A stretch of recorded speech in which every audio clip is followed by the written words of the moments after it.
sahabat pemilih, di mana saja Anda berada. Sementara ini saya berada di Santo Damian Binongko, Labuan Bajo, persisnya di tempat komunitas teman-teman difabel berkumpul yang sudah sekian lama berada di sini. Dan sementara ini juga kita dari KPU Kabupaten Manggarai Barat sedang menyelenggarakan kegiatan yang disebut sebagai KPU Mengajar.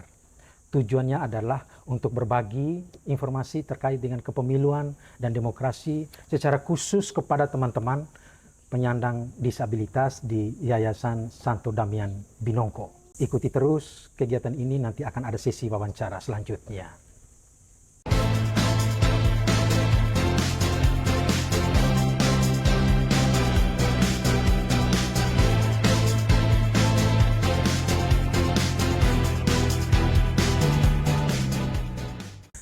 Baik teman-teman, selamat bertemu kembali. Ini sudah yang kesekian kali ya kita berada di sini.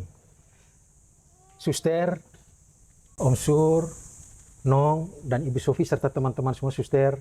Nah, kita datang ke sini untuk melakukan kegiatan sosialisasi dan pendidikan pemilih terkait dengan kepemiluan demokrasi, tetapi secara khusus terkait dengan pengalaman konkret teman-teman yang ada di sini.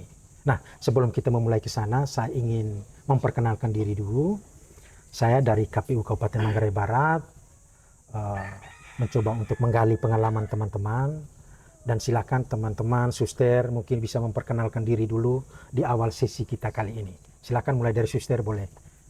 Baik, terima kasih untuk kesempatannya. Perkenalkan, saya Suster Arce dari Kongregasi SSPS. Saya berasal dari Manggarai Timur di Paroki Biamure. Sekian dan terima kasih. Ya. Baik, selamat pagi Om Kris. Terima kasih banyak untuk waktu yang kesekian kali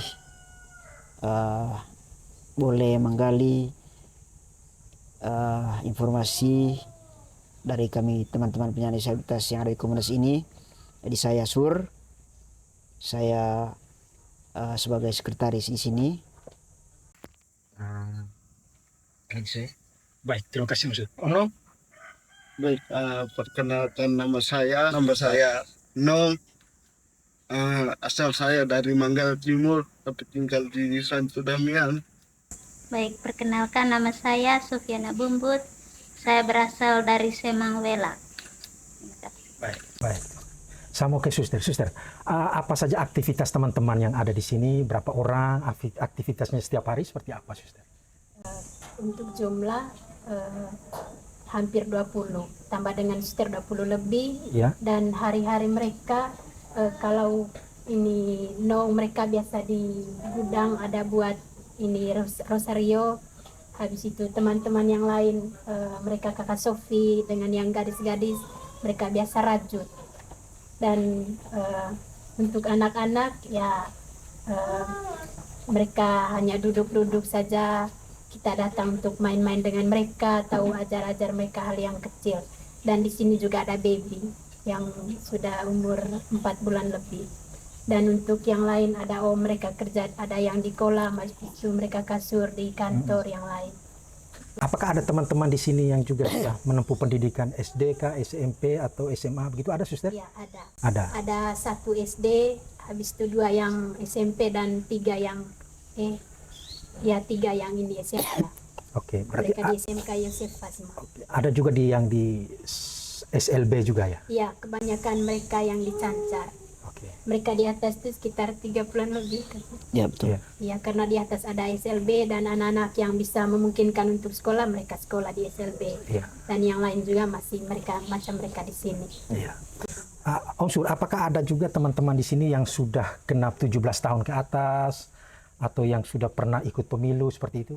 Oh ya, ya ada beberapa teman-teman kita di sini yang sudah bisa memberikan hak suara mereka ya. Itu ada kakak Sofi, ada kakak Nong di sini, dan juga ada lain ada di tempat-tempat lain ya. Walaupun DPT mereka ada yang tidak di sini, ada yang di desa mereka masing-masing. Berarti di sini hanya tempat atau wadah komunitas untuk teman-teman, tapi alamat KTP-nya belum tentu di Labuan Bajo. Iya, iya betul. Ada yang Ada yang di Manggarai Barat juga, ada yang di luar kabupaten ini. kalau Nong tadi di Manggarai Timur. KTP-nya juga di sana, Ya, di Borong. di Borong. Begitu juga dengan Sofi. Saya Manggarai Barat Oh, Manggarai Barat di di Labuan Bajo. Labuan Bajo. Berarti kemarin ikut pemilunya di sini. Tidak mereka DPT di Velak. Oh, mereka Di desanya. DPT di Belak. Oh, berarti dari Belak. Desa apa desa di Belak? Desa Semang. Desa Semang. Oke. Nah, sejak teman-teman mengikuti komunitas ini, selain tentu saja kegiatan politik, demokrasi, ada tidak advokasi terkait dengan hak-hak disabilitas di sini? Memperjuangkan hak-hak disabilitas begitu. Ya, sekali kebetulan selama beberapa tahun terakhir ini dari Bawaslu, dari KPU sering datang sosialisasi di sini. Ya. Jadi kadang kita mengumpulkan teman-teman yang penyandang disabilitas juga yang datang dari luar. Mereka datang, kita undang ke sini untuk sama-sama mendengarkan sosialisasi terkait dengan hak-hak kita sebagai warga negara yang disabilitas. Ya, baik Suster. Ini di Yayasan Santo Damian Binongko ini apa saja jenis-jenis disabilitas ini di teman-teman ini? Kalau terkait dengan disabilitas, Ah, kalau menurut Undang-Undang tahun 2016 itu ada 5 jenis ya. disabilitas. Untuk di teman-teman di sini apa saja yang paling banyak atau Kita lebih ke disabilitas fisik. disabilitas fisik? Ya, Ah, disabilitas fisik yang pengguna kursi roda, pengguna tongkat, karena sebagian besar teman-teman kita ini masih bisa ditolong dengan beberapa fasilitas yang ada di yayasan ini.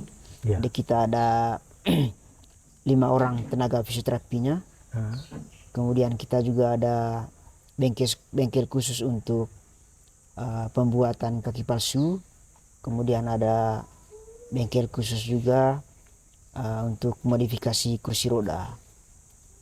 Jadi ini lembaga ini memungkinkan untuk teman-teman yang penyandang disabilitas fisik. Dan itu Suster, teman-teman yang bengkel-bengkel itu dikelola oleh teman-teman itu sendiri. Ya betul. Mereka yang kemudian membuat kaki palsu tadi, Ya, ya. tongkat, modifikasi kursi roda itu oleh teman-teman itu sendiri. Ya, Dan jadi mereka dicacah. sebelum itu mereka mendapatkan pelatihan atau kursus ya. Ya. Ada yang sampai berapa bulan, ada yang setahun lebih itu di Jawa, biasanya di Solo atau di Jogja, untuk mendapatkan pelatihan cara membuat itu kaki palsu, modifikasi kursi roda. Kemudian setelah mereka dianggap bisa, di lembaga ini menyediakan tempatnya untuk mereka bisa melayani teman-teman yang ada di sini. Baik, Nong sudah pernah ikut pemilu ya? Selama tinggal di Labuan Bajo, benar. Pernah. Ya. Nah, Sofi juga, Om Sur juga. Ya. Nah, pertanyaan saya ini, adakah tidak tantangan untuk teman-teman ini dalam proses mengikuti pemilu? Kira-kira tantangan apa yang dihadapi oleh teman-teman? Akses jalan. Akses jalan dari Binongko ke TPS atau di TPS itu sendiri?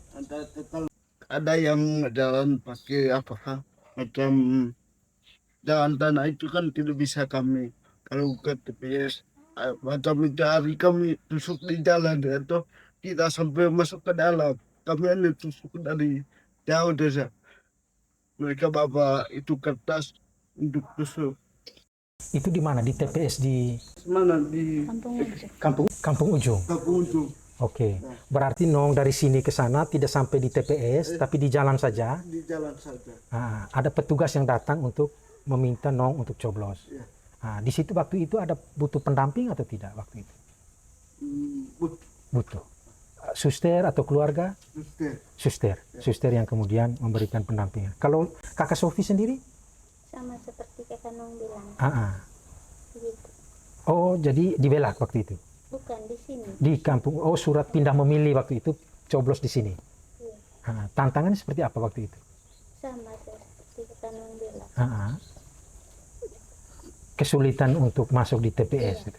Tapi teman-teman dilayani secara baik oleh petugas ya? Ya. Om Suhur sendiri punya pengalaman terkait dengan tantangan atau masalah dalam proses pemungutan dan penghitungan suara? Kalau selama ini saya tidak mengalami itu. Paling saya sering aduan dari teman-teman ini saja.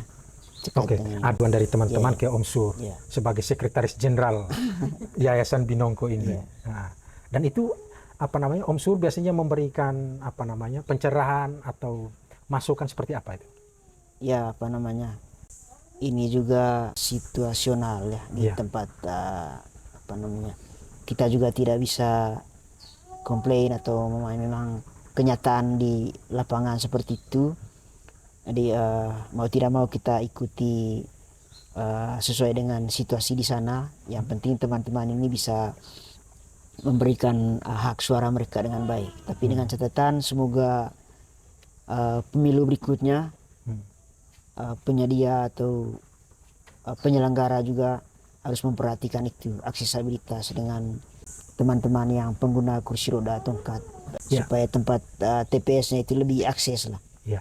Ya, penguatan pengetahuan terkait kepemiluan dan demokrasi juga penting. Tapi mungkin saya tanya ke Suster, di sini apakah ada juga misalnya ada kegiatan-kegiatan atau agenda-agenda rutin terkait dengan forum diskusi, ajar bersama teman-teman, selain tentu saja doa. Apakah ada itu, Suster? Misalkan untuk yang belajar belum terlalu efektif macam ini kan, macam buat sekali aturan jam sekian dengan mereka, itu belum. Memang sudah ada rencana bahwa kami suster, terutama kami 2 suster yang muda, untuk dengan anak-anak begitu ajar hal-hal yang kecil, tapi untuk pelaksanaan selama ini belum dalam perencanaan. Dan untuk mereka ini paling itu tadi doa sore, habis itu terapi untuk mereka, untuk anak-anak. Lebih banyak upaya untuk soal rehabilitasi, kemudian proses penyembuhan tapi untuk penguatan sumber daya manusia ketika ada yang datang memberikan peneguhan, dan atau ada yang teman-teman di sini yang pergi sekolah di tempat lain. Terkait dengan kepemiluan ini biasanya teman-teman dapat informasi dari mana? Kalau Om Nong dapat informasi tentang kepemiluan dari mana? Teman-teman berinformasi ke Nong. Kalau Kak Sofi? Sama juga. Kadang dari suster. Yang menyampaikan bahwa, kita ini sebentar lagi mau pemilu, begitu-begitu. Ya. Begitu juga ya Om Sure? Siap. Ya, dalam proses penyelenggaraan pemilu itu, menurut teman-teman sendiri atau pengalaman suster, itu pada bagian mana yang menurut teman-teman itu kesulitan untuk menangkap informasi? Apakah pada tahapan data pemilih kah? Apakah tahapan kampanye kah? Apakah tahapan hari H kah? Seperti itu. Ya, mungkin itu ya dari kampanye itu. Kadang terlebih khusus terkait dengan wakil rakyat. Iya, ada juga teman-teman calon-calon kepala daerah, calon-calon anggota DPR yang datang ke sini untuk kampanye. Ada suster? Mereka tidak kampanye sih, maksudnya kunjungan. Kadang mereka minta didoakan seperti itu ya. Oh, mereka datang hanya untuk silaturahmi dengan teman-teman. Oke, tapi untuk datang misalnya menyampaikan gagasan, visi dan misi itu tidak ya? Secara khusus tidak. Secara mungkin khusus seiring pada saat pertemuan itu mereka menyampaikan itu secara secara singkat. Iya. Nah, tidak ada agenda khusus terkait dengan ini. Iya. Kan teman-teman di sini kan punya kebutuhan khusus yang spesifik dan masing-masing. Walaupun sebagian besarnya itu adalah yang cacat fisik, tapi juga mungkin ada yang tidak bisa mendengar dan juga ada yang tidak bisa berbicara. Nah, kira-kira menurut suster ini bentuk sosialisasi dari kami misalnya atau dari siapapun itu yang paling efektif itu seperti apa?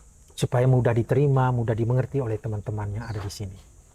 Saya mungkin jelaskan secara langsung gitu tentang pemiluan itu sendiri. Bagaimana cara itunya, maksudnya pas hari H itu bagaimana mereka harus buat apa begitu. Jadi lebih langsung fokus ke hari H saja. Seperti itu, bagaimana cara mencoblos, bagaimana mereka harus datang ke TPS dan seterusnya. Karena kalau menurut saya untuk yang mungkin itu hal yang lebih praktis begitu, supaya tidak terkesan bagi mereka. Mungkin kalau menurut saya mereka akan sulit mengerti juga begitu. Kalau misalkan harus mulai dari kampanye begitu atau orang datang langsung untuk memaparkan visi misi, mungkin lebih kepada hal praktis gitu saja. Terkait dengan mekanisme dan tata cara saja langsung simulasi di TPS gitu ya. Oke suster, jadi saya kira itu penting, itu terkait dengan materinya, tapi mekanisme cara komunikasinya itu kan tidak semua dapat tangkap ini. Jadi kita punya juga keterbatasan misalnya dengan template surat suara yang harus huruf braille. Di sini ada teman-teman yang tidak bisa melihat, tunanetra misalnya? Tidak ada ya, tapi lebih banyak ya. Di karya murni di Rute yang kebanyakan. Kalau di sini disabilitas fisik. Di sini berapa orang Pak Sur yang sudah pernah ikut pemilu selain Kak Sofi, Kak Nong? Kalau di sini ini kan tidak selamanya teman-teman ini harus tinggal di sini. Jadi ada jangka waktu tertentu setelah mereka diberi alat bantu, diberi pelatihan kerja, kemudian kalau mereka sudah bisa, jadi mereka bisa kembali ke desa mereka masing-masing untuk meneruskan keterampilan yang sudah diajarkan di sini. Jadi terkait dengan berapa jumlah yang sudah ini, sudah ribuan orang yang kita sudah pernah bantu di sini, di Yayasan Santo Damian ini, baik di Cansar maupun di sini. Jadi ini sebenarnya hanya komunitas transit ya? Iya, betul. Transit untuk melakukan rehabilitasi dan pemulihan kesehatan. Jadi bisa dari mana saja ya? Nah, Om Nong ikut pemilu ini pertama kali tahun berapa? Baru-baru ini, selama tinggal di Candas tidak pernah, selama tinggal di kampus tidak pernah pemilu. Baru ketika tiba di Labuan Bajo ini ikut pemilu? Ya. Kalau Kak Sofi? 2022. 2020 mungkin? Iya, mungkin 2020. 2020 kita pilkada ya? Iya. Kita pilkada. Berarti? Saya di kampung. Oh berarti waktu itu ikut coblos di kampung? Iya. Waktu itu pengalaman pertama bagaimana? Adakah tantangan, kesulitan waktu itu? Nah, karena saya tusuk di rumah saja. Oh tusuk di rumah. Jadi ada petugas yang datang ke rumah. Waktu itu butuh pendamping atau tidak? Atau Kak Sofi sendiri yang coblos? Pendamping. Pendamping yang coblos? Punya kakak sendiri. Kakak sendiri yang coblos. Jadi Kak Sofi memberitahukan ke kakak bilang tolong coblos yang ini, begitu? Caranya untuk apa itu coblos, mereka beritahu. Oh mereka yang memberitahu cara mencoblos. Tapi yang coblos itu sendiri Kak Sofi? Iya. Oke. Terus yang kemarin di sini? Yang di sini dengan suster kemarin. Oh dengan suster. Itu di TPS di Kampung Ujung. Pengalaman waktu itu juga sama? Tidak. Suster yang memberi. Yang kakak Nong bilang tadi. Tapi waktu itu teman-teman petugas KPPS datang ke teman-teman. Mereka bawa surat suara dan kemudian dengan kotak suaranya. Tapi waktu itu memberikan hak suaranya ya. Terus menurut suster, kemudian menurut Pak Sur, kemudian menurut Kak Nong, kira-kira ke depan ini yang paling bagus atau paling konkret untuk teman-teman penyandang disabilitas ini seperti apa? Karena mereka ini punya hak sebenarnya suster untuk memberikan suara. Kira-kira menurut suster ini seperti apa? Kalau menurut saya sendiri seperti pengalaman dari Kakak Sofi tadi waktu di rumah, itu bawa ke rumah. Karena saya juga kalau pengalaman di kampung itu para lansia yang sudah tidak bisa apa lagi itu selalu dibawa ke rumah, diantar ke rumah. Tinggal ada pendampingnya, tunjuk bagaimana habis coblos kan kasih pulang lagi itu. Dan kalau menurut saya itu lebih mudah begitu daripada kita antar lagi kan sama saja, tidak juga sampai di TPS-nya, sampai di jalan. Iya, kalau menurut saya begitu, bisa antar ke sini. Mereka coblos habis dibawa pulang ke sana. Oke. Kalau Pak Sur?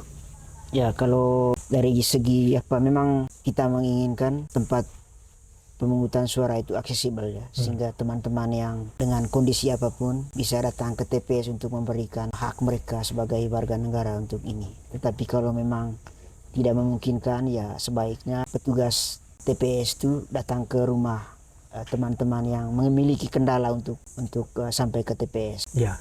Kalau Kak Nong? Kalau saya seperti suster, apalagi kami yang pakai kursi roda ini Medan jalan untuk akses jalan untuk tulis atau susah. Ya susah sekali. Begitu juga Kak Sofi ya? Iya. Tapi memang berdasarkan ketentuan itu untuk teman-teman penyandang disabilitas, untuk lansia, dan juga untuk ibu hamil itu biasanya diberi kesempatan yang pertama di hari H itu untuk mencoblos biasanya. Tetapi juga kadang teman-teman itu juga belum tentu datang di jam pertama itu. Jadi bisa saja karena tadi medan dan mungkin kesulitan siapa yang mau pergi antar, jadi kemudian bisa saja datangnya di atas jam 10 atau jam 11 dan kemudian di TPS-nya sudah sangat padat. Kemudian mekanisme kedua itu biasanya ada yang disebut sebagai dengan TPS mobile. Jadi TPS mobile itu adalah teman-teman penyelenggara di tingkat TPS datang ke rumah atau ke lokasi kepada teman-teman yang tidak bisa datang ke TPS. Jadi mereka bisa memberikan hak suaranya kalau misalnya lagi sakit ya di rumah sakit, atau kalau teman-teman yang memang kalau tidak bisa jalan sama sekali itu bisa menggunakan hak suaranya di rumah. Nah, namun ini semua sebenarnya dilakukan sejak jauh-jauh hari. Oleh karena itu KPU itu biasanya dalam proses pemutakhiran data pemilih itu penting sekali bagi teman-teman ini atau siapa saja pemilih untuk bukan hanya menyampaikan identitas secara lengkap, misalnya nama, alamat, tempat tinggal, dan seterusnya, tetapi juga dengan status fisiknya juga. Karena itu penting supaya kami bisa tahu, teman-teman penyelenggara itu bisa tahu, oh di TPS A di Semang ini ada beberapa penyandang difabel. Kemudian atau di TPS B ada beberapa orang yang teman-teman penyandang difabel. Sehingga kami bisa tahu sejak awal bagaimana mekanisme pelayanannya. Jadi oleh karena itu mungkin ini masukan untuk Suster, masukan untuk Pak Sur, Kanong, Kak Sofi. Jika ada petugas KPU nanti yang datang, biasanya menjelang pemilu, itu dalam proses yang disebut dengan pemutakhiran data pemilih, pencocokan dan penelitian, supaya menyampaikan secara terus terang kondisi yang ada, supaya apa kita bisa mendeteksi sejak awal bahwa oh ternyata di sini ada beberapa teman yang juga penyandang difabel, dan penyandang difabel ini juga ada kategori-kategori. Oh kalau yang cacat fisik begini, kami siapkan TPS-nya seperti ini. Kalau teman-teman yang tunanetra, kami siapkan format surat suara yang menggunakan huruf braille. Jadi begitu Suster, mungkin ke depan jika proses pemutakhiran data pemilih, walaupun mereka belum tentu akan mencoblos di sini, tapi kebetulan mereka ada di sini, itu mungkin diberitahukan nanti ketika ada proses pemutakhiran data pemilih, nanti disertakan juga dengan status kondisi fisiknya, sehingga mudah untuk bagi kita memberikan pelayanan di hari H, begitu. Mungkin ada catatan-catatan lain yang bisa diberikan kepada KPU, Suster atau Kanong, bukan hanya soal hari H, tapi mulai dari cara mendata pemilih, supaya teman-teman dapat informasi tentang kampanye, tentang calon, mungkin ada masukan dan catatan. Kalau Pak Sur? Ya, kita juga minta kepada KPUD, ini tidak hanya untuk kepentingan teman-teman penyandang disabilitas yang ada di dalam komunitas, Ya. tapi juga kita melihat keseluruhan teman-teman penyandang disabilitas khususnya yang ada dalam kota ini. Mungkin menjelang pemilu itu dari KPU bisa memberi sosialisasi dan mengumpulkan kami semua, entah itu di mana tempat yang paling bagus, di sini juga boleh, atau kalau ada tempat lain, atau kalau di KPU itu ada aula, ya kita bisa ke sana untuk mendengarkan secara langsung, baik dari tahap-tahap pemilu, kemudian sosialisasi, siapa-siapa kita punya pemimpin yang kita akan tentukan, dan juga kita punya wakil rakyat. Ya, Suster, di sini selain komunitas Binongko, ada tidak komunitas-komunitas lain yang juga menjadi tempat bernaungnya pelayanan terhadap teman-teman difabel di Manggarai Barat atau di Labuan Bajo secara khusus? Selain kongregasi, kan kalau di Binongko ini kan kongregasi SSPS, mungkin ada komunitas lain juga yang juga melayani difabel juga nih. Ada juga komunitas, ada itu atau tidak? Atau hanya di Labuan Bajo ini hanya di Binongko saja? Ada di MOP. Ada di MOP, ada di Katonai, ada juga di SLB. Kita di sini juga ada Persatuan Penyandang Disabilitas Manggarai Barat.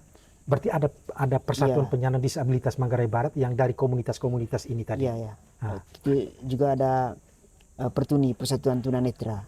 Persatuan Tunanetra. Iya. Oh, itu yang spesifik. Iya. Ada juga persatuan-persatuan lain yang jenis disabilitasnya lain. Iya, ada juga, ada yang mereka ada komunitas Tuli Manggarai Barat. Oke. Dan itu banyak, Suster ya? Kalau total semua kurang lebih 50. dari gabungan semua komunitas itu Iya, kurang lebih. dengan berbagai jenis. Ya, yang kita ini, kalau kita data semua itu untuk dalam kota itu bisa mencapai 100. Yang aktif itu kurang lebih 50. Ada juga yang di rumah mungkin Ya, dan seterusnya. Nah, jadi itu tadi maksudnya Suster, pertanyaan yang diajukan karena seperti yang disampaikan oleh Pak Sur tadi, mungkin di satu titik atau satu waktu teman-teman ini dikumpulkan untuk melakukan sosialisasi serentak kepada teman-teman itu. Ya. Bisa saja mungkin kita bisa mendeteksi di mana-mana saja, kemudian dengan berbagai jenis dan cacat tadi. Di sini tuh adakah teman-teman difabel yang bisa menggunakan bahasa isyarat begitu Kak? Ada. Ada ya? Iya. Ya. Karena begini Suster, kan tidak mungkin kita melakukan sosialisasi kepemiluan dan demokrasi kita beruntung sekali bahwa di sini teman-teman ini kan tidak ada yang cacat tuli, tapi semuanya bisa mendengar dan juga bisa melihat, hanya karena keterbatasan fisik saja. Mungkin Kakak Nong kira-kira apa catatan-catatan lain untuk KPU ke depan? Apakah misalnya KPU perlu melakukan sosialisasi yang ramah difabel dengan menggunakan bahasa isyarat, misalnya begitu? Atau ya penting juga. Nah, Kak Sofi, Ya, itu.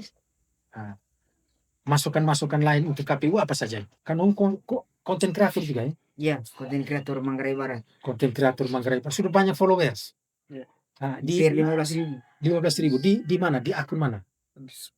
Di Facebook. di Facebook. Nanti jangan lupa Kanong, kegiatan ini nanti kita posting di Facebooknya Kanong juga ya. Ya, siap. Nah, siap. Nah, kira-kira pesan Kanong untuk di Facebook nanti seperti apa? Untuk teman-teman difabel itu seperti apa? Tetap menjalani tugas walaupun keadaan kita seperti ini. Tetap semangat untuk bekerja apa yang bukan tidak sesuai keinginan kami untuk bekerja harus bisa walaupun keadaan seperti ini. Nah, untuk masyarakat umum, untuk masyarakat secara luas, nah, ini juga pasti ada tantangan teman-teman dalam kehidupan sosial, pasti ada tantangan. Mister mungkin bisa memberikan catatan-catatan untuk teman-teman di Pabel ini seperti apa, bahwa mereka tetap semangat, tetap kuat, tetap solid, itu seperti apa Suster? Teman-teman yang disabilitas begini, alangkah lebih baik kalau misalkan kita tetap ikut kegiatan, misalnya tadi kegiatan sosialisasi gitu. Biar bagaimanapun kita juga mempunyai hak begitu, untuk hak suara untuk memilih, sehingga hal yang bisa membantu kita untuk bisa buat itu, alangkah baiknya kita ikut, misalnya sosialisasi yang pertama ataupun kegiatan-kegiatan lain yang mendukung, yang akan membantu kita untuk memilih atau melakukan pemberian hak suara. Kalau Pak Sur sendiri? Harus memberikan hak suara karena suatu suara bisa menentukan arah kebijakan dari bangsa dan negara. Nah, ini pertanyaan penting. Ini pertanyaan penting. Menurut Nong, ini pemilu ini penting atau tidak? Penting sekali. Ya. Apakah pemilu ini bisa membantu kita atau tidak? Berdasarkan pengalaman Kak Nong. Bisa membantu ya. Kalau menurut Kak Sofi sendiri, penting sekali pemilu ya. Penting sekali. Karena harapan kita dengan kita memilih pemimpin kemudian kembali kepada kita dengan kebijakan-kebijakan yang menyapa kita. Dan pengalaman teman-teman, ada tidak kebijakan-kebijakan yang selama ini yang betul-betul mendukung teman-teman difabel? Kalau Pak Sur? Ya, kalau dari keseluruhan walaupun tidak semua, jadi ada beberapa yang sangat kita rasakan. Jadi salah satu contoh itu di tempat-tempat publik, khususnya kalau kita di sini di Waterfront itu sangat desain bangunannya itu sangat ramah terhadap disabilitas. Itu menandakan bahwa pengambil kebijakan itu mendengarkan aspirasi kita. Iya. Tapi kalau di kantor-kantor publik pemerintah daerah ini sendiri? Ya, di situ juga kita lihat kayak di Puskesmas itu sudah ramah disabilitas, di rumah sakit juga seperti itu. Tidak tahu di KPU, kami belum pernah ke sana. Di KPU sudah ada, namanya itu tempat pelayanan yang ramah disabilitas. Jadi kita punya jalan yang ramah disabilitas untuk teman-teman yang pakai kursi roda. Tapi tantangan kita tadi bahwa yang berbahasa isyarat itu yang kesulitan untuk kita. Tapi untuk teman-teman yang cacat fisik itu sangat memudahkan untuk datang ke KPU dalam kepentingan apa saja. Karena sudah aksesibel terhadap teman-teman penyandang disabilitas. Begitu. Jadi pemilu itu penting, Kak Sophie? Iya. Jadi Kanong begitu ya? Oke. Nah, dengan demikian saya kira menjadi catatan untuk kita semua, suster, saya kira sepakat bahwa pemilu itu penting untuk kita. Oleh karena itu KPU menjadi penting juga untuk melakukan sosialisasi yang lebih konkret. Nah, sekarang yang terakhir ini harapan-harapan Kak Sophie, Kanong, Kak Sur, nanti suster yang terakhir untuk pemilu ke depan, bagaimana yang seharusnya lebih ramah terhadap difabel itu seperti apa? Kak Sophie sendiri bagaimana? Harapannya ke depan? Apakah kami harus antar jemput misalnya ke TPS? Atau bagaimana? Harus perlu kendaraan khusus? Atau bagaimana? Atau TPS khusus? Atau bagaimana? Bagaimana Kak Sophie? Kira-kira harapan ke depan seperti apa? Antar jemput. Oh, antar jemput ke TPS. Jadi menggunakan fasilitas moda transportasi yang ramah disabilitas dari rumah ke TPS. Begitu. Kalau Kak Naung sendiri bagaimana? Harapan ke depan, pemilu ke depan. Menurut saya TPS itu bagi kami disabilitas atau TPS sendiri. TPS khusus untuk teman-teman disabilitas. Dia boleh gabung dengan yang sehat. Ya. Kalau Kak Sur sendiri? Kalau saya, kalau memang tidak memungkinkan untuk aksesibilitas karena mungkin topografi juga di setiap desa atau di setiap tempat itu yang tidak memungkinkan, di alangkah baiknya petugas itu bisa mengunjungi rumah dari penyandang disabilitas atau dari orang-orang yang dengan kendalanya masing-masing yang tidak memungkinkan mereka ke TPS. Iya. Iya. Supaya mereka juga bisa memberikan hak mereka. Ya. Nah, sebelum saya ke suster ini ada beberapa pengalaman menarik juga nih, bahwa dalam penyelenggaraan pemilu dan pilkada itu kita punya TPS lokasi khusus. Nah, TPS lokasi khusus itu biasanya digunakan untuk untuk mereka yang bekerja di perkebunan, di hutan, jadi tidak bisa kemana-mana, jadi mereka di sana punya TPS khusus. Atau misalnya mereka yang ada di lepas pantai sana, jauh di tengah laut, atau mereka yang ada di lapas. Jadi mereka yang memang tidak bisa keluar karena keterbatasan-keterbatasan itu. Nah, itu juga dengan kategori tertentu, misalnya harus minimal 100 orang. Nah, itu tadi kita kesulitan dalam arti itu. Kita berharap supaya dengan misalnya memastikan pemilu yang inklusif atau pilkada yang inklusif, berarti terkait dengan diskresi begini menjadi penting. Misalnya untuk teman-teman yang secara khusus tidak mesti harus 100 orang, tapi jika dalam satu komunitas yang tapi dengan catatan bahwa ber-KTP di situ dan berdomisili di situ, di TPS di sekitar situ. Kita berharap supaya ke depan ada perubahan-perubahan regulasi terkait itu, supaya teman-teman bisa memberikan hak suaranya. Nah, ini ke suster ini yang terakhir, catatan-catatan atau harapan-harapan suster ke depan ini seperti apa? Harapannya bahwa mungkin kita lebih menyesuaikan dengan mereka begitu. Kalaupun misalnya tempat TPS-nya memungkinkan bahwa bisa masuk mereka, maksudnya untuk akses untuk kursi roda, mungkin kita bisa begitu turun langsung untuk mereka yang di kursi roda. Tetapi kalau misalkan tidak memungkinkan karena jalannya, mungkin lebih pada antar saja ke sini. Apalagi kalau misalkan bukan hanya satu orang atau lebih dari dua, lebih dari satu, mungkin itu bisa antar langsung ke tempat di mana mereka berada, misalnya di sini. Baik, terima kasih Suster, Pak Sur, Kanong, Kak Sophie, dan juga teman-teman semua yang telah memberikan catatan-catatan yang menarik untuk kesempatan kita di siang hari ini. Terima kasih Om Sur, Suster, Kanong, Kak Sophie. Sekian dan terima kasih.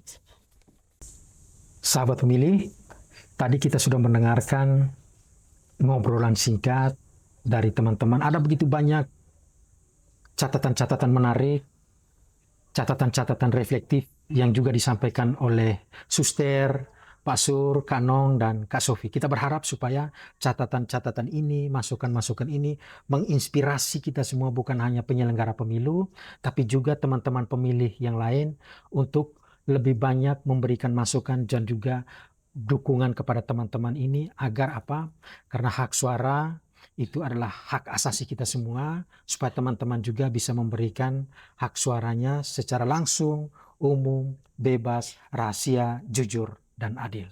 Sekian dan terima kasih. Kita akan berjumpa di sesi dialog berikutnya.